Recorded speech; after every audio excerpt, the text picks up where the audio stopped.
Perfect. Wait, was that the intro? No, we haven't actually done it yet. Oh.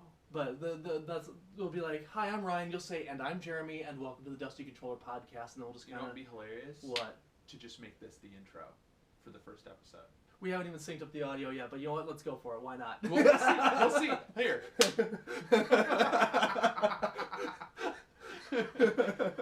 I mean, it's funny, right? Welcome to the show. We have an inkling of an idea of what we're the fuck doing. And that's about as far as we've got. But again, I'm Jeremy. This is Ryan. Hi. I go Who gave as... these gingers a microphone? That is the question we seek to answer. Yep, that, and why is my controller so dusty? Oh, right, because I work a freaking 40-hour-a-week job, and, you know, the only time I have to play is that, like, 2 hours between getting home and going to sleep to go to work. Yeah, sleep's overrated anyways. It is, it's true. Are you even a gamer if you haven't pulled an all-nighter after, you know, an open to close? And This then is a good point. gone back to work at 3 to do another close? I mean, this is a good point. Yeah. Yeah. But, so... But truth be told, no gatekeeping in gaming, though. Right. But so, yeah, a little bit about us. We've been gaming for quite a while, and we decided, you know what, we're going to make a podcast and talk about it, because why not? Yeah, I mean, what's it going to hurt? If it succeeds, cool. If it doesn't, we get to at least hang out once or twice a month and have fun chill and have fun talking about the things we love. Yeah, exactly. And that was kind of our motivation was, you know, that we like games, we like talking about games, and this is a great way to do it, and we'll have some fun along the way. Yeah, and we've both worked in the video game departments of multiple conventions. We've got stories. We've got that's later. That's later.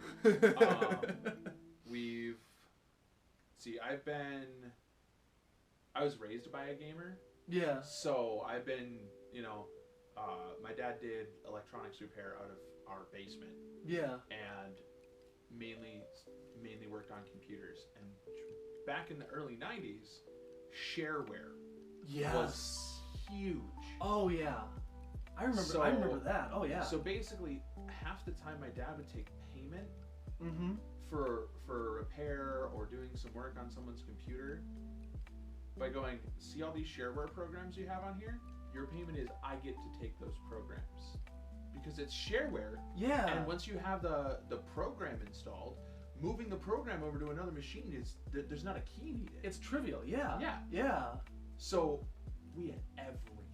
Oh, that's awesome. I remember looking through stuff when I hit like 12 years old just to have like an idea of like, what did Dad have at the time? We had every Photoshop imaginable. We had every banking software you could think of. I had, he had a spreadsheet on the computer of like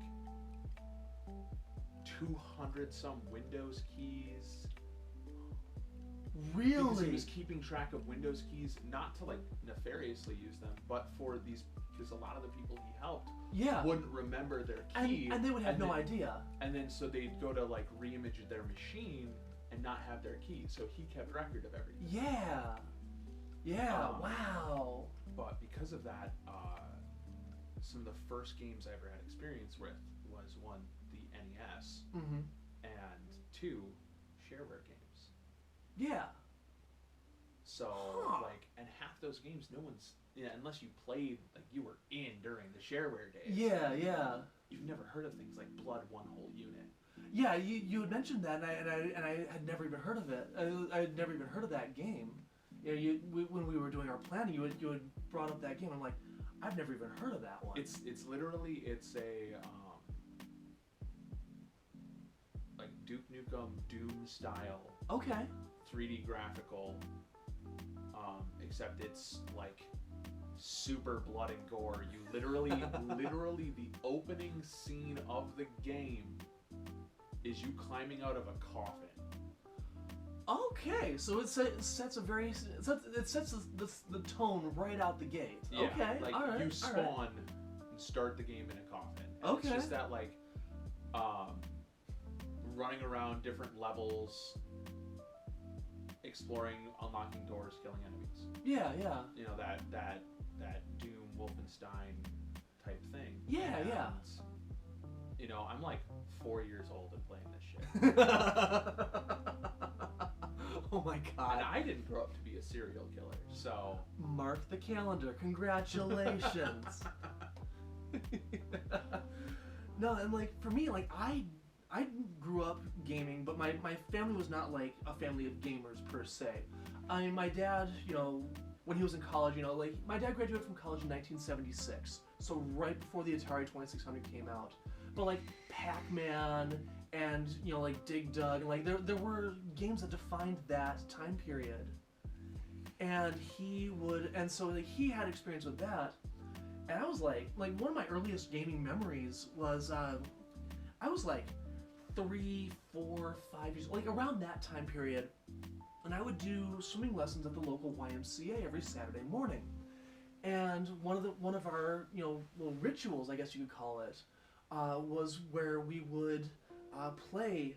You know, they have like the Galaga, the Pac-Man. There's that WWF with like Hulk Hogan, Ultimate Warrior, and all those people. Yeah. They had that one at one point. I don't remember which one with that. I think that was an arcade cap of the WWE. Well, it was WWF at the time. Sorry, WWF NES game. I think it was an arcade cap. I don't think it was not. It was not 8-bit. It was not 8-bit graphics. It was actually it was 16-bit graphics. It was still sprite based. But yeah, I mean, it had Ultimate Warrior, had Hawk and Eagle, had Hulk Hogan, had it had Big Boss Man, Savage. I think if Randy Savage was in there. If it had Hulk Hogan, I mean, Randy Savage and Hulk Hogan were like the same time. Well, yeah. Hulk Hogan was first, if I remember correctly. Yeah. If anyone listening is a wrestling fan, I know very little on wrestling. I'm the same way. I apologize. I just remember, you know, I loved Hulk Hogan, and I was like 4. So I mean, you and me that's both. all I really remember. Oh my god, yeah, and that was the same way. You know, that 80s WWF though it was a roided up soap opera, and like all the adults knew it, and the kids were like, "Oh, this is so cool." Yeah, this is the best thing ever. Weirdly, I was also obsessed with basketball, like specifically Michael Jordan when I was super young. 90s basketball was the time to be a basketball fan though. You looked at like the breadth of nothing of how to play the game. I Yeah. just liked everyone talking about this dude that I liked. It was weird. But that's the thing though, like that time period was all, you know, that was the time when they had all the big stars: Shaquille O'Neal, Michael Jordan, Muggsy Bogues, Charles Barkley, Larry Bird. You look at the roster of talent just across the board. Dennis Rodman was active during that time. Kobe was active during that time, amazingly. Karl Malone. I mean, like there was so many amazing basketball players in that early to mid 90s. That's part of what makes NBA Jam so memorable. It's true. You think about it, NBA Jam, like the players in it, just it was a breadth of who's who. It really was. On the other side of this, NBA Jam was not good. No, it was not. It was not a good game. It was terrible. It was awful. Oh my god. But like, for me, like that was my first exposure to gaming as like this is a thing that you can do, and like you like this like the games that I played, you know, when I first started, you know, Galaga and Pac-Man, like they are simplistic games at their core. But they have this depth to them that is just absolutely amazing. And I had a blast. When my brother was in med school out in Detroit, my wife and I went out and visited him a couple years ago. And so we went to this barcade that had, you know, tap room, bunch of beer on tap, and a bunch of arcade machines. And the Marvel vs. Capcom 2 machine had a busted joystick on one side. The Super Mario Bros. Pinball table was set at an improper angle, so you couldn't hit the back of the table. But the one machine that worked well and was actually like serviceable was the Galaga cabinet. You know, I set some personal bests on that machine, and I have no regrets on that. This is bringing up memories I haven't thought about in forever. Just thinking thinking about arcades back in the day. Yeah. Like that was like I had game consoles at home. We all did. Know, but like there was something so special in the 90s about like you'd have your birthday party at an arcade. Yeah. You'd and let's be honest, the Chuck E. Cheese that we have now is not the Chuck E. Cheese that we had 30 years ago. And like I grew up in a smaller town. Yeah. You know, and we had an arcade there in the mall. Yeah. And like it was constantly full. Yeah. But like yeah, Galaga, the Mrs. Pac-Man. Yes. Specifically the like coffee table. The cocktail table style. Yeah, the cocktail table one. Yes. Oh, I played more of that game than I probably ever should have. I was in this daycare that was like, there's not a lot of them left anymore, but the like McDonald's play places. Yes. It was a daycare where it was literally, it was like it was a giant thing like Kohl's or something in a mall. It was that big of a space. I think I know what you're talking about. There was a place near where I grew up called Club Kid that was kind of like that. Yeah, and they'd have like a little movie theater. They'd have Disney movies just running the entire time. Had like a jungle gym, little arcade. Had like a Super Nintendo and they had like the one that I remember. They had a pole position and a Super Mario Bros. Or no, just Mario Bros. Actually, not Super Mario's. Mario Bros. Arcade machine. They had a Rampage and like a Super Nintendo with Donkey Kong Country or something like that. Yeah, I know what you're talking about. Yeah. So this place was like 3 stories of tubes. Wow. It was 2 or 3 stories of tubes and maze and wonderful. Yeah. And they had like an after-school program. Of course, so like they you'd did. sit for a few hours after school and do your homework, and then you were able to just go do whatever you wanted to do. Yeah. And do whatever. Go full on romper room if you wanted to. As I got older, all of us would just hang out in the same corner, and they eventually put the Miss Pac-Man cab there. And because we were there all the time, of course all of the workers there. So rather than using quarters in the machines, they did that thing where like you had to buy tokens. Yeah. Well, because we knew all the workers and we knew where they stored them, we always had tokens. Why am I not surprised by that you would say this? Like, I'm pretty sure I've moved probably 5 or 6 times since that place closed when I was a kid, and I'm still finding tokens from that motherfucking place.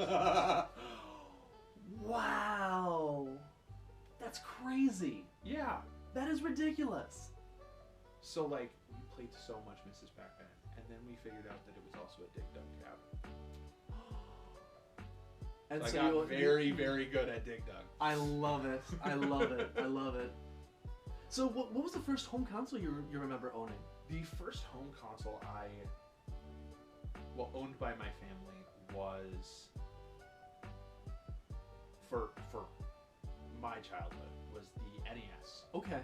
And we didn't get anything new until the PlayStation 1 Slim. Wow. We just didn't have the money for it, and we had computers, so like I played You games had on computers. PC gaming to work with. But yeah, that makes sense. But even back then, like you think about now, and there's the whole PC Master Race thing. Yeah. And like I'm fine with it as a joke, but like we've gotten to a point where consoles are literally just computers. They're just running a different operating system. And highly specialized. Yeah.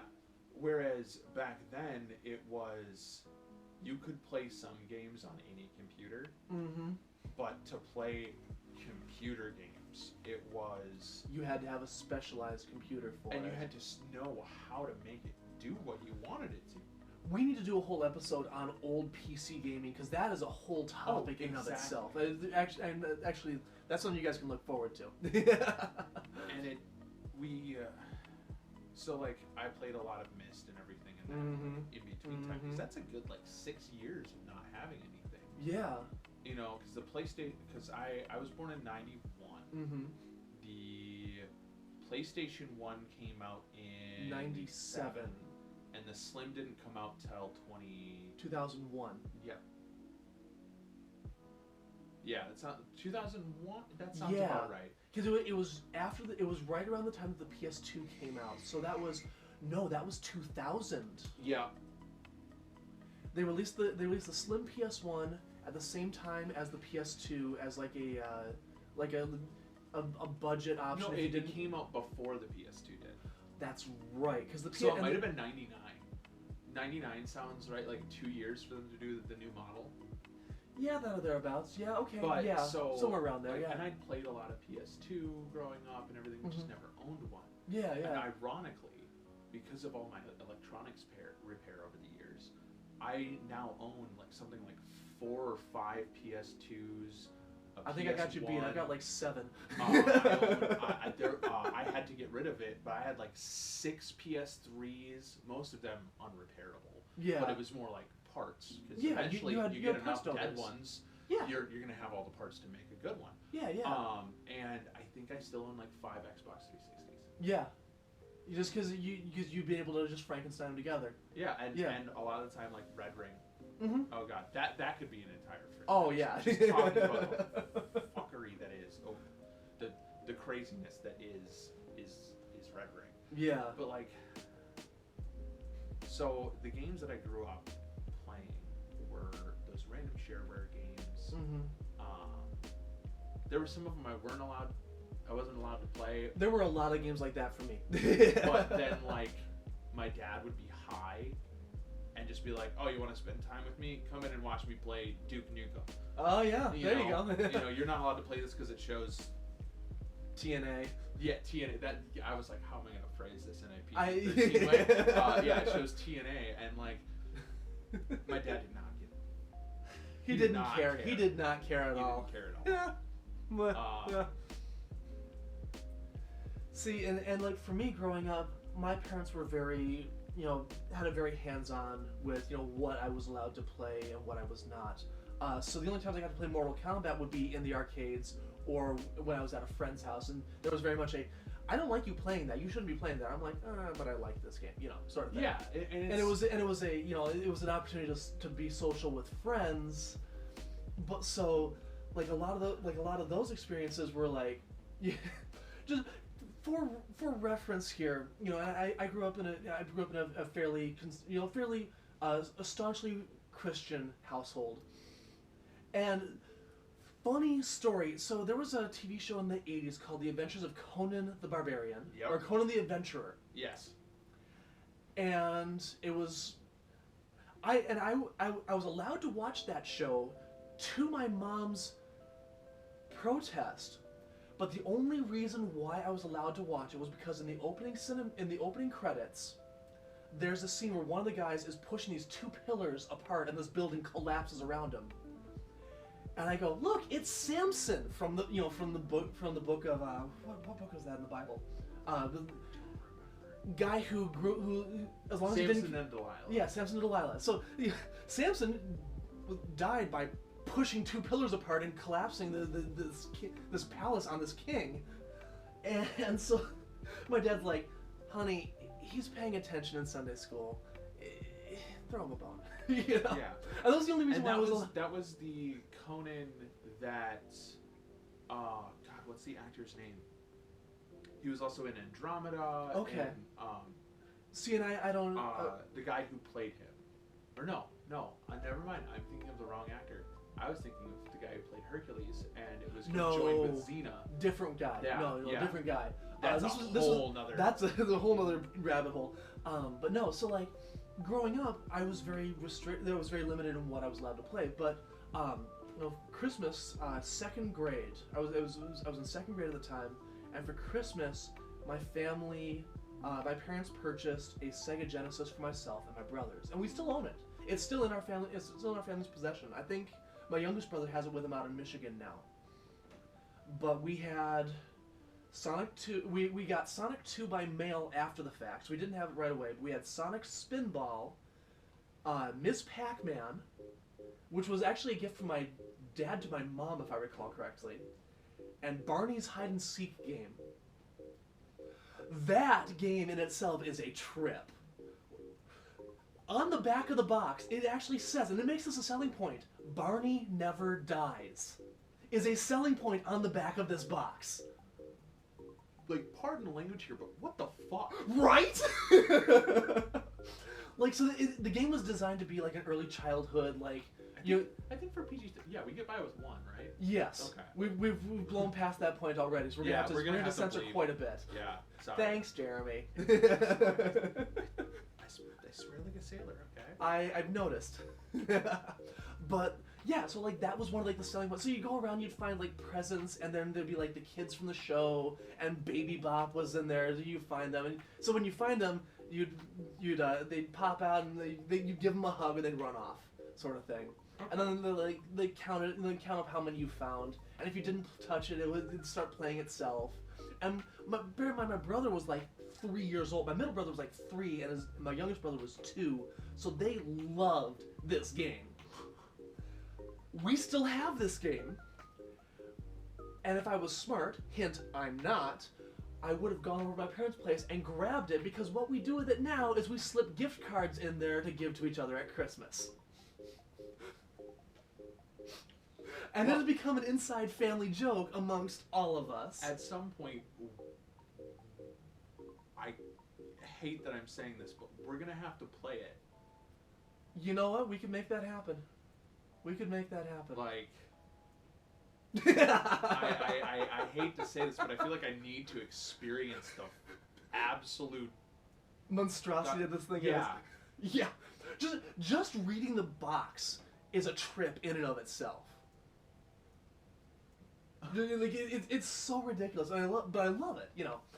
But like those were the games that I grew up with, and then I had like the Jungle Book on the Genesis that my parents got for me, which Disney's The Jungle Book on the Sega Genesis was a master stroke of 2D platforming in that era. And then of course they put out Lion King.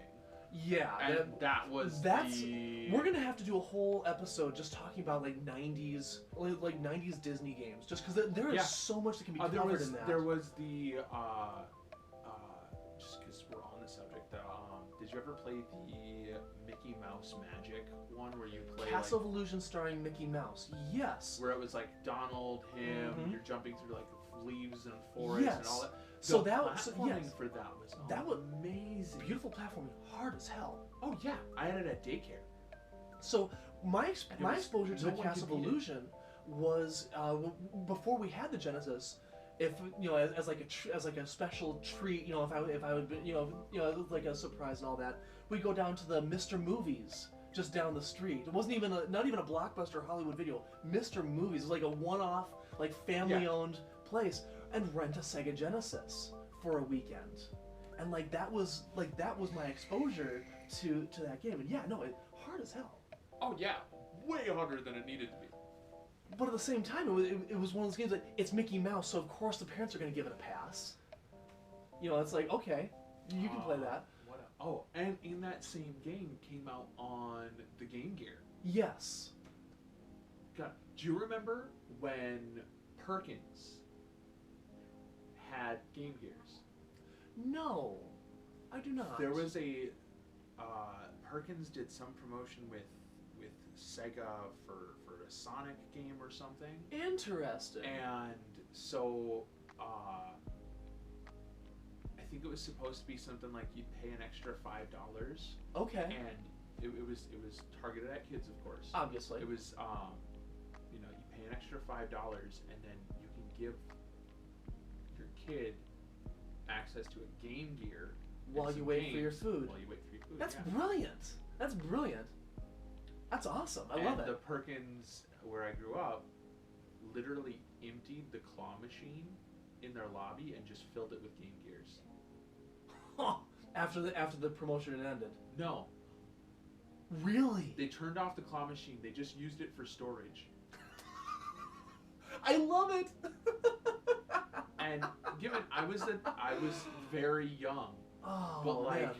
I could have sworn it was like 2/3 just full of them. Not even in box, just stacked on top of each other. Wow. I'm like, there's not even enough seats in this freaking Perkins for that many Game Gears. Game Gears. You know what likely happens? They were probably given an allocation by corporate, and they probably had a couple of extras set aside as like in case one gets damaged or something like that they would have extras.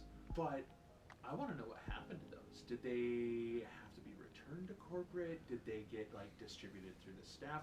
Because like having worked kind of random retail or food service jobs, stuff disappears. So like, it has a very good habit of disappearing. Like, I'm not gonna say that if the paperwork and the wording on everything said that all of the units had to be returned. Yeah. Okay. But if there's wording that the broken ones need to be disposed of. Yeah.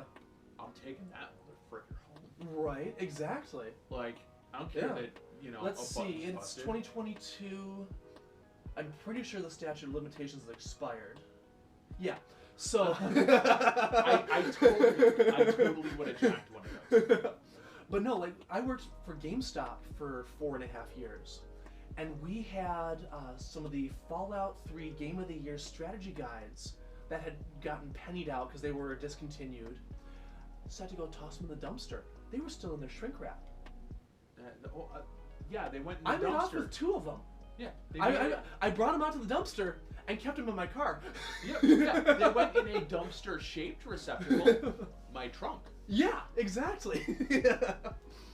But no, like, and I kept one of them for a while, played Fallout 3 for a bit, realized it wasn't my kind of game, so I traded off. I had a Fallout 3 Game of the Year edition for 360, so I traded that and the collected and the strategy guide for just a boatload of Netrunner cards from somebody, like multiple copies of the starter set plus like 4 or 5 expansions. Like he had a ton.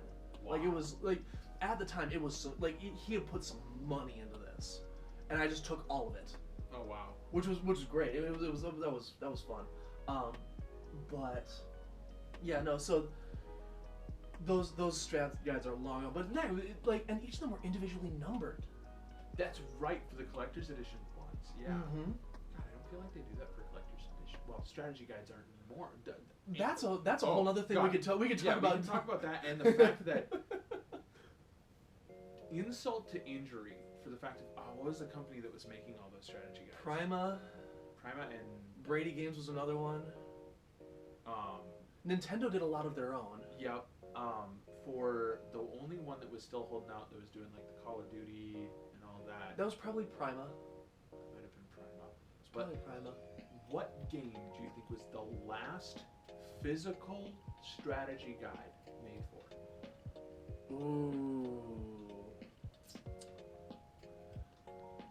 I'm gonna say it's probably one of the Maddens on the 360 PS3. Anthem.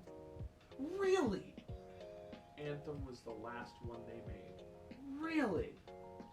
And it was immediately out of date within like a week. Release date, the information in the collector's edition Anthem strategy guide was already already incorrect. wrong.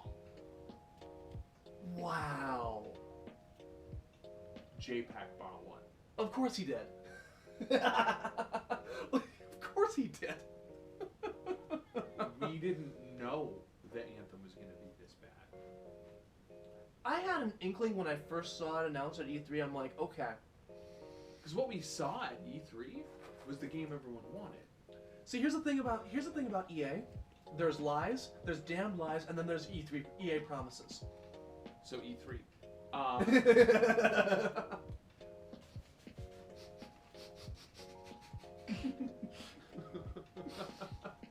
Zing!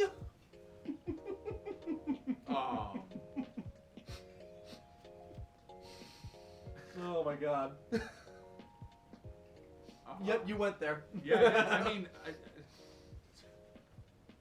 so EA is it just we'll have some conversations on that too, I'm sure. I mean, and then EA and Activision. Mm-hmm.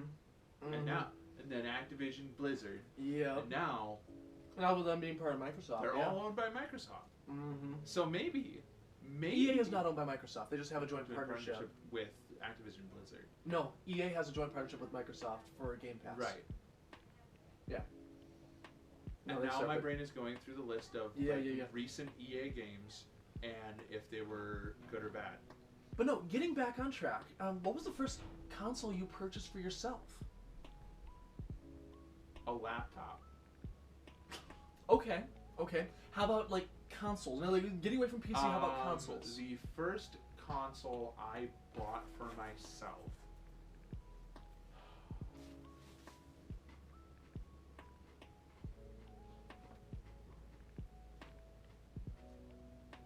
First one I bought brand new was a PS4. Okay.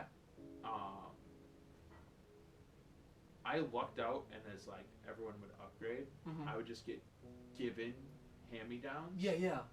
Or I would just sit there. Like I remember, I got a Game Boy Color Yeah. for a birthday gift way back Yeah. in the day, and all of my friends were all playing on SPs Yeah.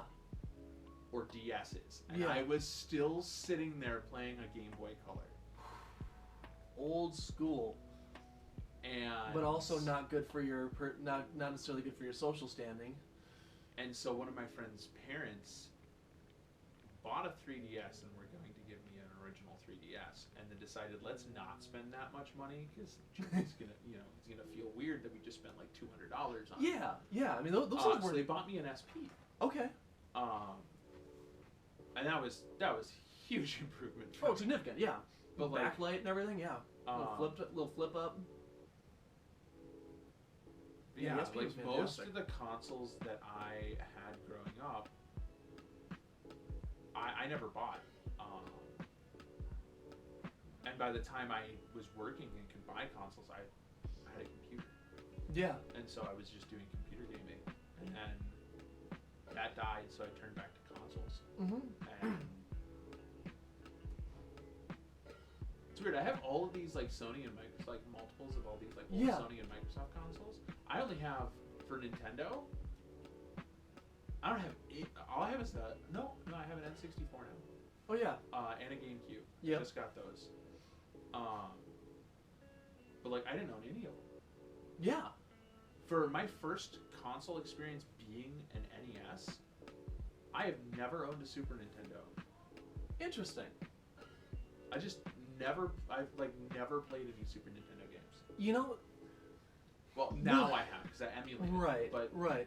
We'll definitely have to talk about the differences between Super Nintendo and the Sega Genesis, because that whole war between the two was huge. We'll dive into that on another episode too, because that's something else.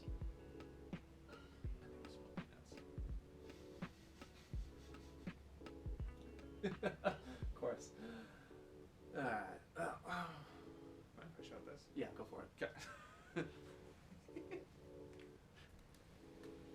I'm thinking April probably made toast and then put some Yeah. peanut butter on Yeah. it. It's all good. I just smelled it and I was like, I'm gonna close this door just Yeah. in case. Good call. Good call. Because now there'll be children running around with peanut butter on them. Mm-hmm. Anyway. Anyways. Yeah, no, so like for me, my first console that I purchased for myself was actually a Game Boy Pocket and a Game Gear at the same time from a friend of mine. So I never really had a whole lot of money to spend myself. My parents would usually buy stuff for me. And so like one year I had come into the possession of $50 from, I think it was selling Christmas wreaths for Boy Scouts. Or something along those lines. Got the wreaths that actually gave you money rather than the popcorn that just gave them money. I was never allowed to sell wreaths. But they, so I had this $50 and a buddy of mine was wanting to get a Game Boy Color, so he sold me his Game Boy Pocket and his Game Gear with 2 games for each. I had Star Wars.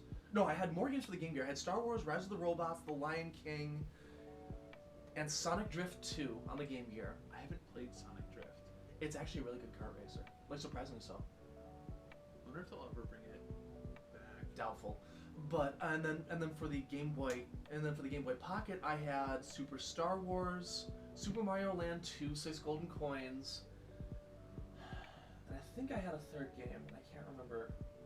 I can't remember if I had a third game or not. But like that was the first console I purchased with my own money, and it wasn't until I got a job when I was 14 doing landscaping that I had the money to buy a PS1 from one of my coworkers, who was about to go buy a PS2 and wanted to get a PS1. And so he gave me just a big old stack of PS1 games. No memory card, so like I couldn't save anything. Kicking it old school. Kicking it really old school. But like so that like that jump from the Genesis to the PS1 was like that was one of those like this changes everything. Like I was going jumps. from I was still like when we got the PS1 when I was I think I was in like 5th or 6th grade. Yeah, I was about to start my freshman year of high school. I had to have been. This is after my dad passed, so I was at least 10. Mm-hmm. Probably. It was between 10 and 12, 10 and 14. So 2001 to 2005-ish. Yeah. And it was mind-blowing to me because like that whole time, all I'd been playing was like I'd go with friends and play something like a PlayStation 1 or an N64, Super Nintendo, whatever. But to have one yourself was just, it was like nothing else. And it was so mind-blowing to me to go from looking at graphics like from the computer gaming standpoint, like you could play things like around that time what was it not Crisis Half-Life, the Half-Life like Crisis, but it was horror based. I don't remember. Fear. Yeah. We had stuff like that starting to be a thing. Yeah. But then you looked over at the PS1 and just the graphical standing of Tony Hawk Pro Skater 3. Yes. On the PS1 versus the PS2, significant difference between the two too. Yeah, but it was insanely good. Yeah. Like, given it was 30 frames per second. Who cares? But like, nothing before that for me had been 30 frames per second. Well, no, the Genesis and Super Nintendo ran at 30 frames per second. But I didn't own it. I only played it at a friend's house. I never sat and truly experienced it. Right. That makes sense. So like, that brings me to a question for you. What was the first game that you played that made you go like super in depth into like the lore of the game, just like you could never stop playing it even if you beat it? That was Pokemon Red and Blue, like that generation. That was the first game that I purchased too. Well, it was the first game that I bought for myself. Hey there. Somebody's waking up. So Pokemon Red. Yeah. For me, it was Link's Awakening. Interesting. Pokemon games, like I played the crap out of them. Because my first Game Boy was a Game Boy Color. Yeah. I couldn't afford one. Yeah.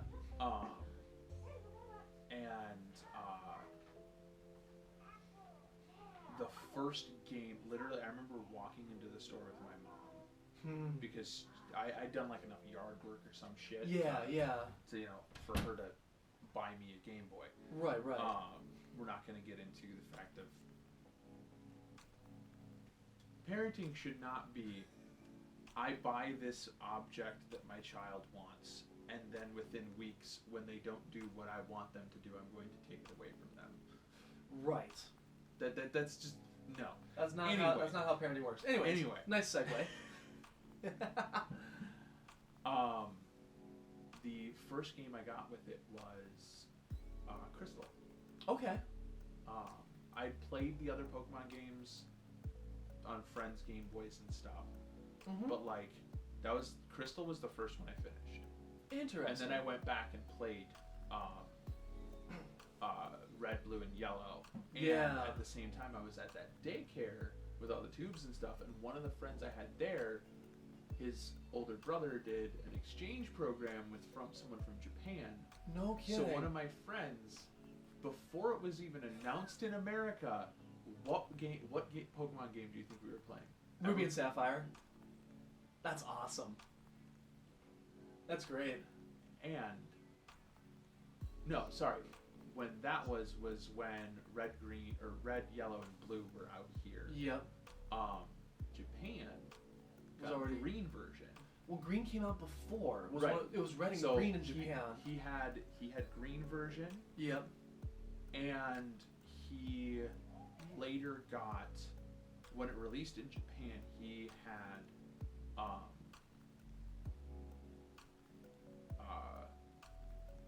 gold and silver Oh, wow. before it was out here. Oh, of course, yeah. And rainbow. What we know as crystal version was rainbow version in Japan. Doesn't surprise me. Yeah. Or they would call it that, yeah. So, like, I knew about the games far before I ever had them. Mm-hmm.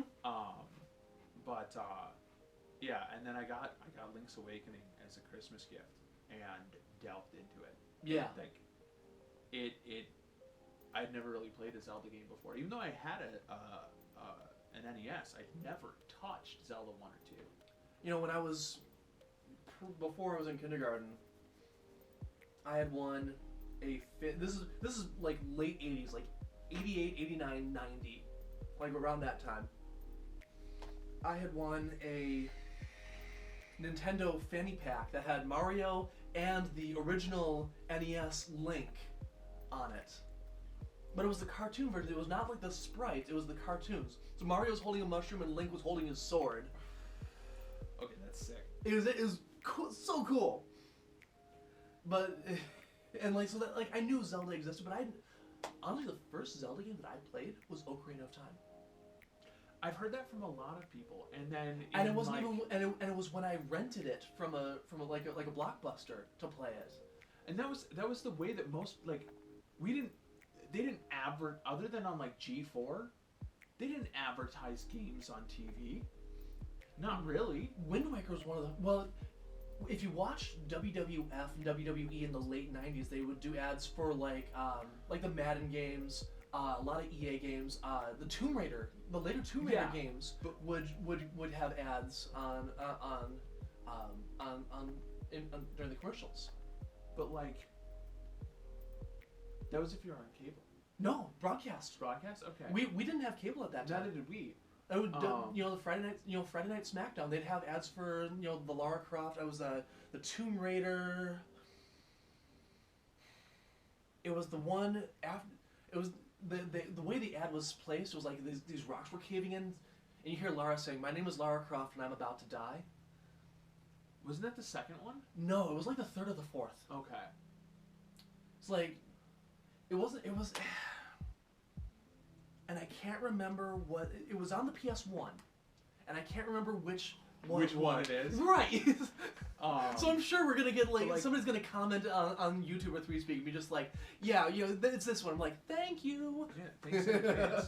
But like, the way you found out what games to go after was your friends, and going into Blockbuster and asking the attendant. Or if you had the magazines from Nintendo, like Nintendo Power or Sega Visions. Yep. I had a subscription for Sega Visions when I was in 3rd grade, and for as obsessed as I was about Sonic the Hedgehog in elementary school, it's amazing I didn't turn out a furry.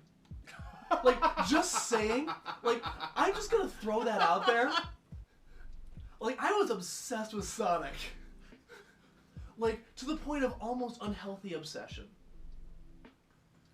It's amazing I'm not a furry.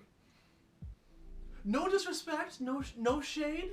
I know plenty of furries. You guys are great. I love you. You're cool people. You're fine.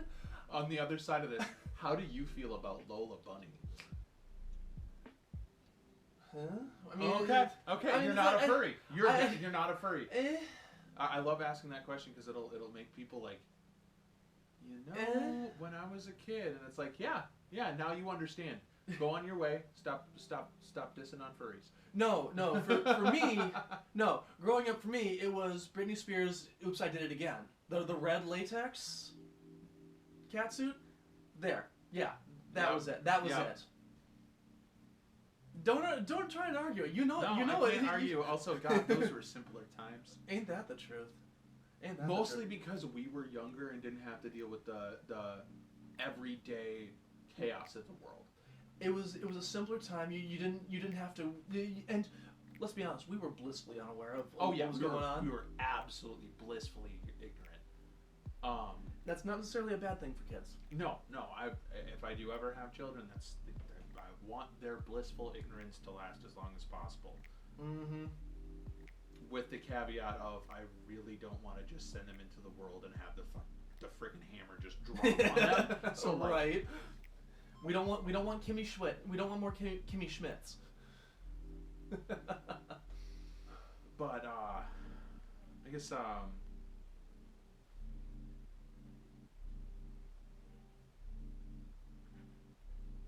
we've kind of covered a lot of the bullet points we put for this. Yeah. I'm gonna add a bit to one of the questions you Yeah, got on yeah. the sheet.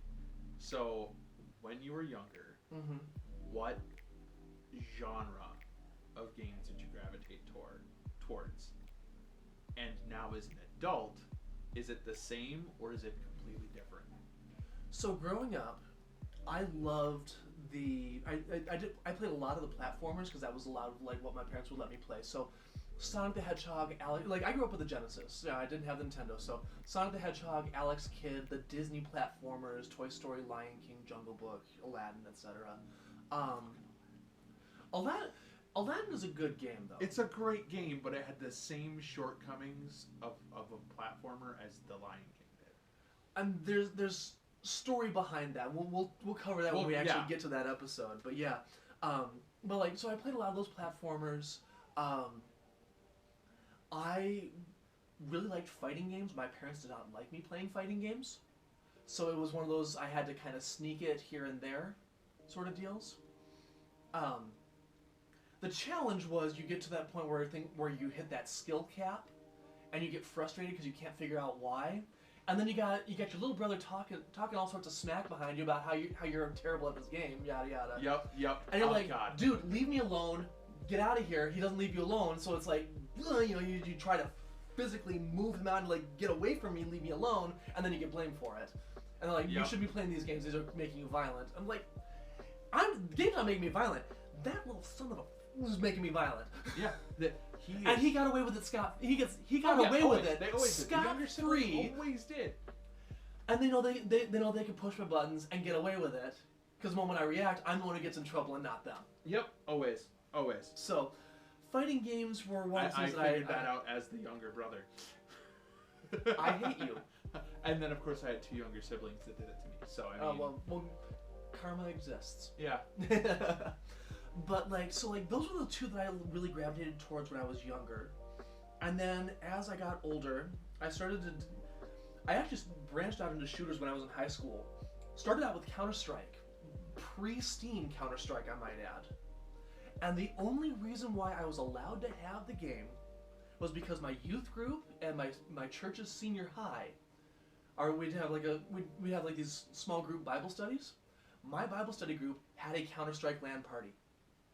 So my mom went out and bought Counter-Strike retail, like the retail box Counter-Strike 1.0, specifically for that Bible study, for that LAN party. And I show up, we have our own private LAN and all that. Server name, Christians That Kill. I'm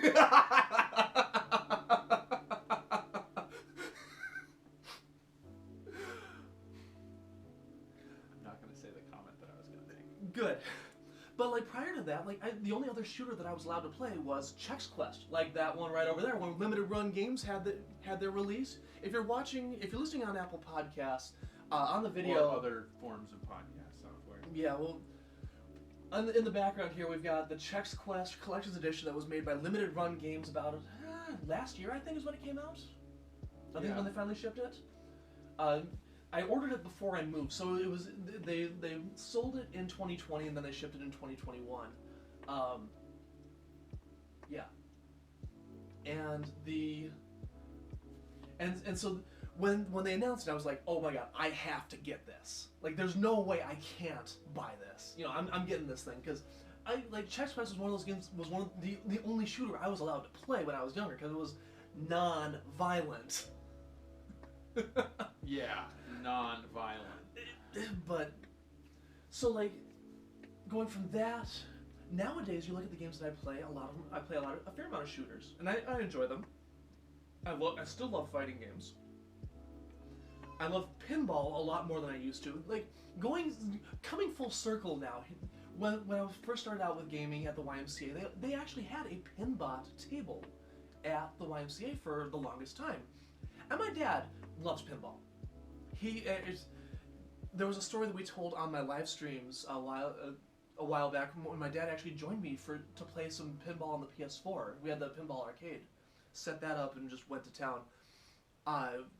When my mom and dad got married, they went on their honeymoon out to somewhere in the Caribbean. I don't remember where. Rained the entire time. So, tropical resort paradise can't go anywhere because the roads are all turned to mud. So we're in this all-inclusive that you can't go sit on the beach because it's raining. Who wants to sit on a beach in the middle of a rainstorm? I mean, it'd be kind of cool.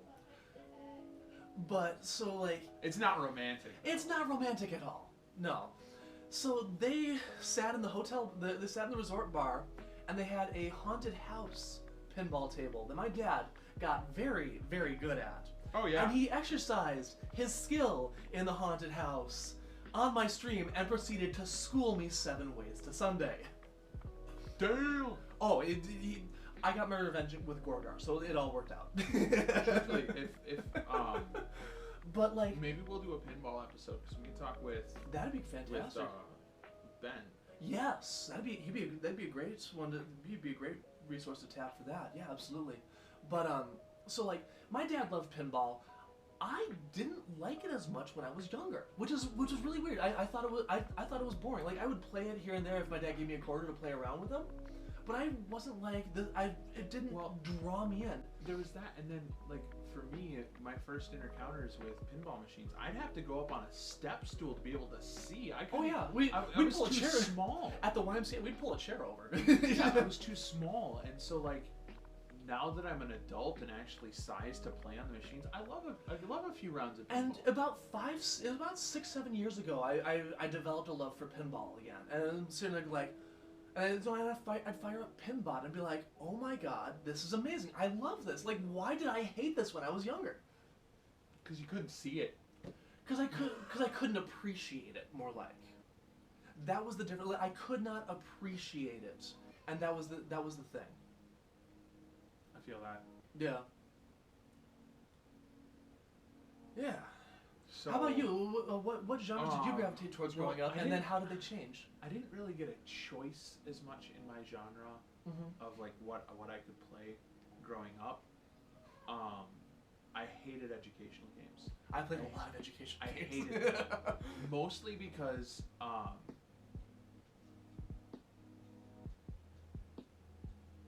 I was a very, very high IQ kid that I was to the point that I was put in studies.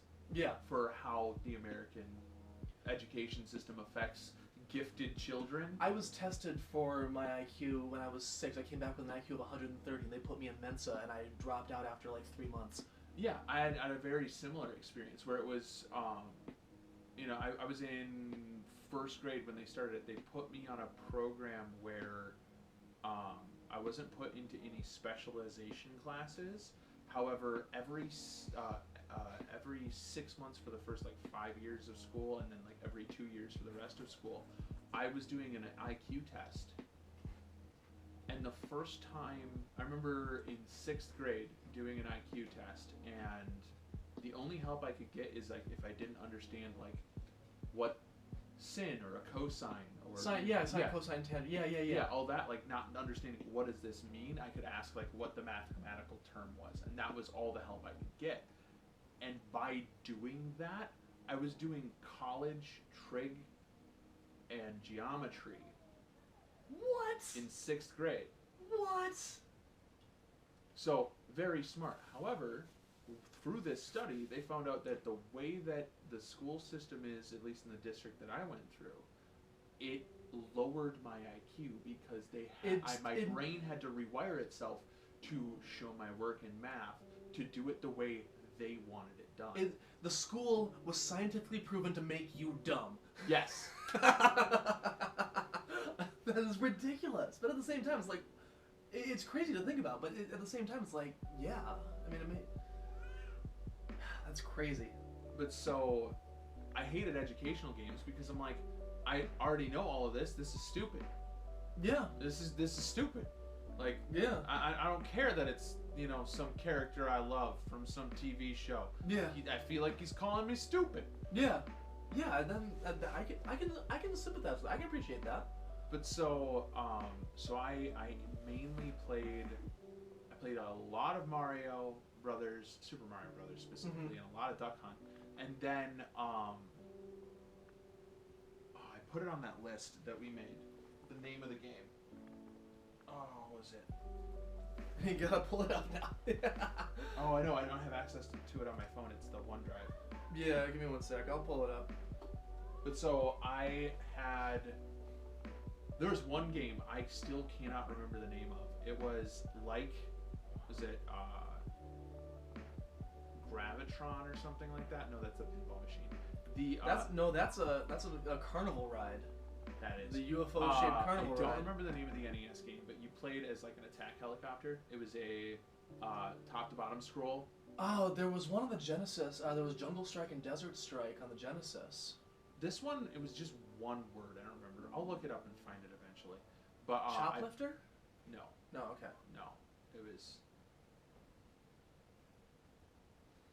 It was one of 2 Nintendo games that I owned growing up that did not have a Nintendo seal of approval. One of the Tengen ones. Oh, wow.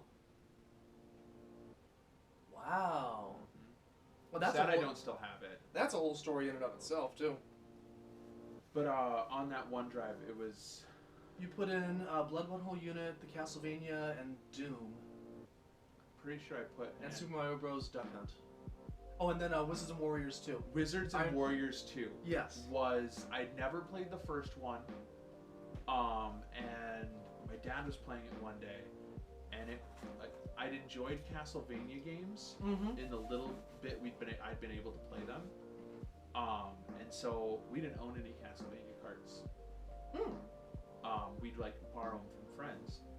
And so the minute that game got in my hands, I think I got so into it that I beat it in a week. Wow. It was at Christmas break or something, so all I did was just sit there and play. I was like 6, 7 years old. Wow. And I beat it, and then my dad or my mom watched me beat it, and they're like, okay, do we need to do a new game? And I would go, turn off the console, turn it back on, and just start it over. And they're like, huh? What? Yeah. Wow. I own a cartridge of it. Mm-hmm. I now own Castlevania 1 and 2. I need to get 3. Trying to build up the physical copies of the ones that actually were huge for me. Right. But and then I played a lot of Tony Hawk, Pro Skater, I did too. Tekken was huge for me. But I only ever really played with my siblings, so you would figure out how to, Yeah. He always does this combo to open. You learned how to read your opponent. Right. But then I started delving into forums online for Tekken. And you blew Tekken 2 or 3 on the PS3. And you blew him out of the water, didn't you? Because I started learning how to unlock special characters, do the special moves, and so I just started decimating everyone, and that was a lot of fun. But I don't play fighting games anymore. In high school, I got really, really big into shooters. Okay. Played a lot of Halo, a lot of Left 4 Dead. Yeah. I think I've told you about it. I've talked about it on stream. I had a group of friends that all the way through high school, we spent all of our time together. And on MEA weekends, or any weekend like that, there was a 3 or 4 day weekend, we would all go over to my buddy Ryan and Tyler's place. And we would do things like, okay, we have 3-4 days. We need to do a run of Halo 1 or 2 or 3, 4-player, all legendary, 0 deaths. We someone dies, we start over. the whole game over. Oh, so you got good at those games. And we got the achievements for running all 3 Halo games throughout high school. That's awesome. On Back Legendary, 0 deaths. Back before achievements were even a thing. No, achievements were. Not on the original Xbox. No. They were added on the 360. On the 360. So Halo 3 would have been the first one to but we feature did achievements. Yeah, we did 1 and 2 as well. It was just to be able to say we had. Yeah, and then Left 4 Dead 1 and 2 we did as well. Yeah. Legendary difficulty 0 deaths. Let's be honest. So it's a challenge, but that's not a huge challenge. On Left 4 Dead 2, it really was. Left 4 Dead 1 was not bad though. It was, but wasn't. You could get through it easy. But if one wrong misstep happened, in the carnival, I'm thinking like No Mercy, Dead Air, like those ones weren't bad. Dead Air was bad on Legendary. Okay. On Legendary, because it would spawn before you hit the button to call the chopper. There'd be 2 tanks. That's right. You have to deal with the tanks. Then you have to deal with the tanks. Have no one die. Then when you when you hit the button to call the helicopter, it is rounds, and there are another 3 to 5 tanks you have to deal with. That's right. I forgot about that. So if you did it right and hunkered down right and were able to keep them at bay, you could get through it. Or you had to just be that good at slaying tanks. Right, yeah. And we had one guy in our group that just became known as the Tank Slayer because he was that good at it. He was just that good. And anytime we played Left 4 Dead, it was like, hey, dude, get the hell over here. We need a Tank Slayer. Because, That's awesome. But I played a lot of shooters and stuff in high school. And I noticed at the end of high school, into college, that I was playing League, I was playing all these shooters, I was getting really, really competitive. It was to the point that the clan that our friend group had made was getting known on online with Halo 3. No kidding. We were the Chaotic clan, and it was at least semi-locally known because we'd done some tournaments and stuff. Yeah. And it was known well enough that we had people impersonating being part of our clan. But I got so toxic at these super competitive games that I just stopped playing them because it was just this. It wasn't fun for me anymore. It wasn't. Gaming's supposed to be fun and lighthearted. Like I get competitively, like I get it, but like, no. This was getting into an area where it was not conducive to your overall well-being. No, because I was just being a dick to everyone. Oof. That's rough. And that's when I turned back to platformers. And Interesting. Just realized just how much I love them. Basically, most all of the games I play now are either survival or platformers. Interesting. Or a story shooter. I will do story shooters. So you're probably skipping out on Halo Infinite then, aren't you? I'm looking at it. I'm not against it, but I'm playing a crap ton of Final Fantasy 14, and all the guys I used to play the shooters and stuff with, all of them are playing 14 and Back 4 Blood. So I've got the games that the OG gaming group's playing. That you have ways of scratching the itch. Yeah, that's good. That's good to hear. Fucking MMOs, man. There's a reason why I don't touch them anymore. I played WoW. I have over 1,000 hours logged in World of Warcraft. I played WoW. I started in Burning Crusade. I started in Kata. And then played through Lich King. And had an account with a max level Death Knight, decent-ish raid gear. And I was thinking about leaving the game. And I had a guildie ask me, hey, I will buy your account off of you because my fiance wants to play a Death Knight, doesn't want to have to go through all the leveling. Understandable. And I had a female character. Okay. So he paid me something like $500 or $600 for my account. I had a lot of in-game stuff. Still, I mean, that's some cash money, though. I mean, that's some... And I looked at all the... I was talking with all the guildies, and I was like, look, this is no longer me. Here's, like, the emails that I should keep going and whatnot. I'm not coming back to WoW until they make Demon Hunters a playable class. And then they did. They did in Legion, but that was, 4 or 5 expansions in between. That was quite a few, yeah. So Wrath, Takata, Pandaland, Draenor, something else, and then Legion, yeah. Yeah. Yeah. Yeah. And so I started in Legion again, new account, playing fine, ran into old guildies because I recognized the username. Yeah.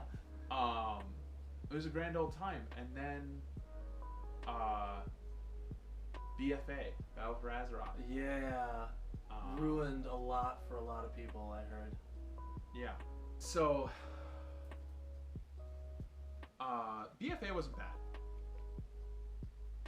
You could tell, like, it was the post Battle for Azeroth content where Sylvanas went through all of her I'm a bad bitch and I get to be me and screw all of you, and I knew that angered a lot of the community too, because a lot of people like Sylvanas.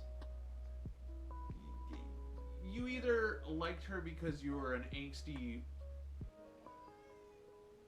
never left your angsty teenage years type of, or you like the tragedy of being converted against your will by Prince Arthas. Right. Yeah, and all of that. Like there's so much to like about her, but the minute it hit BFA and into, I don't remember what the newest Shadowlands. Yeah, Shadowlands. Yeah. I said through all of BFA, Sylvanas is not my war chief. Yeah. Because I get that we needed a warrior for the wartime actions and whatnot, but no.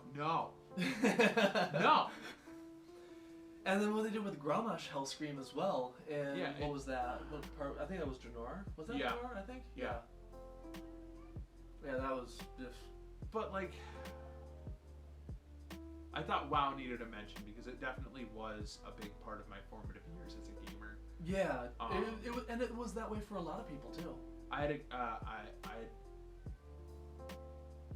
somebody give me like a 30-day card for free or something, so I started playing, and in that time I met. It's kind of crazy, like back. God, it had to have been probably what? When did Lich King come out? Lich King was. I want to say 2000. Cataclysm around 2010? No, Cataclysm was after that because I was dating Hannah at the time.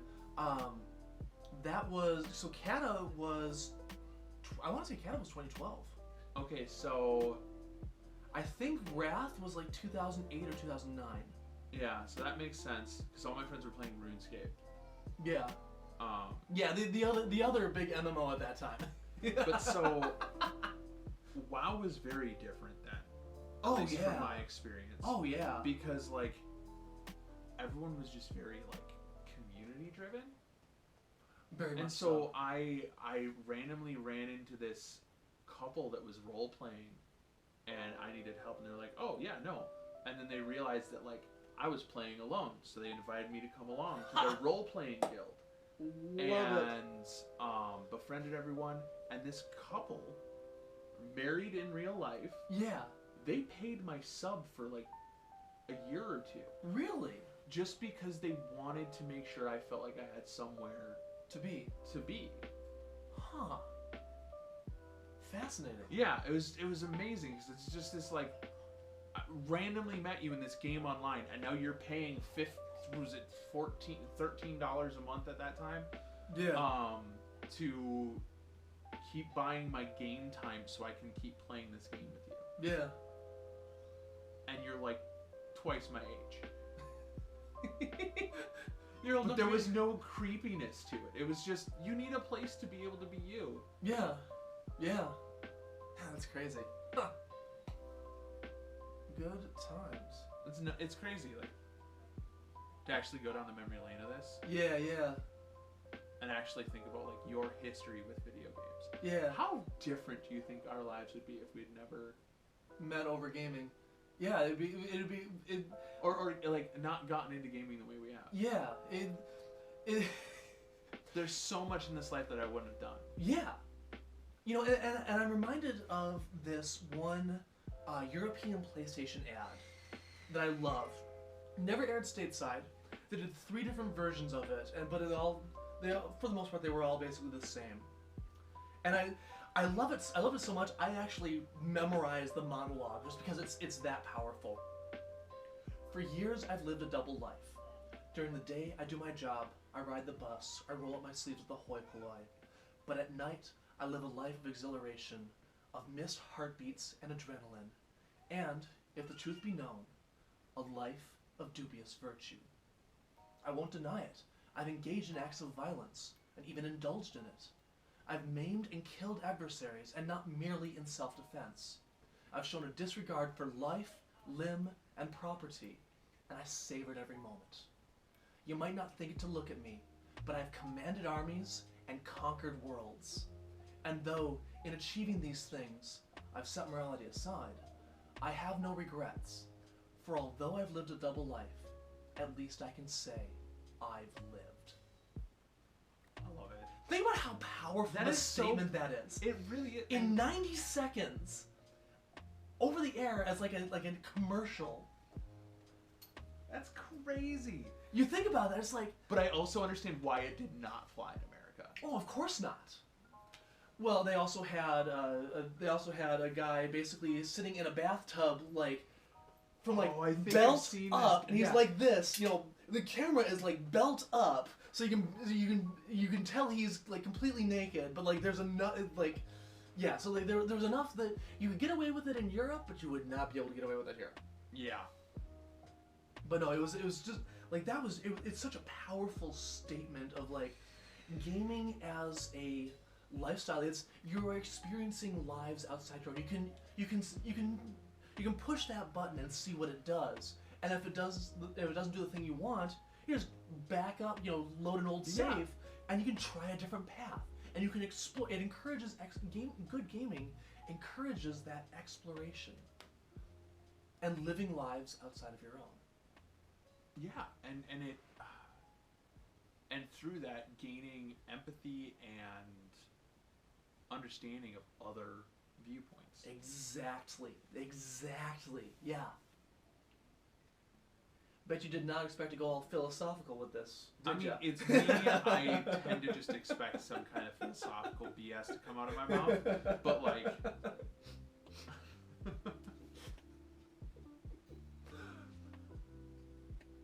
So is this what we should expect from Dusty Controller then? Yes. This shenanigans, Tomfoolery, discussions about our lives, discussions about the games we love, random tangents, and Lots of never random getting tangents. back on track.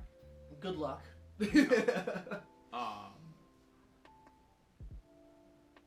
A lot of space outs. A lot lot of of- ADHD space outs. A lot of ADHD space. I was waiting for you. Where are you going with this? There we go. Okay, now we know. Yeah. I spaced. Yeah, you sure did. You sure did.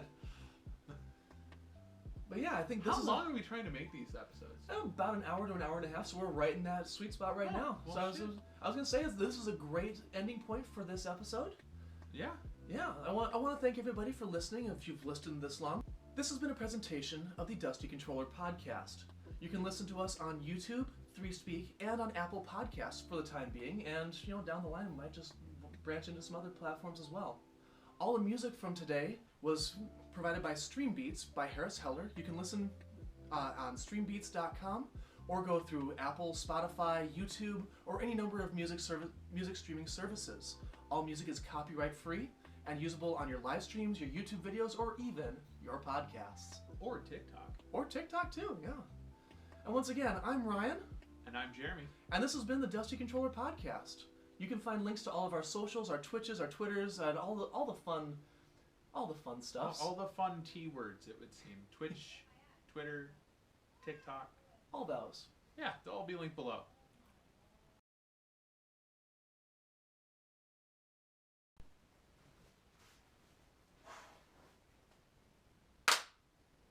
Perfect. That was so good.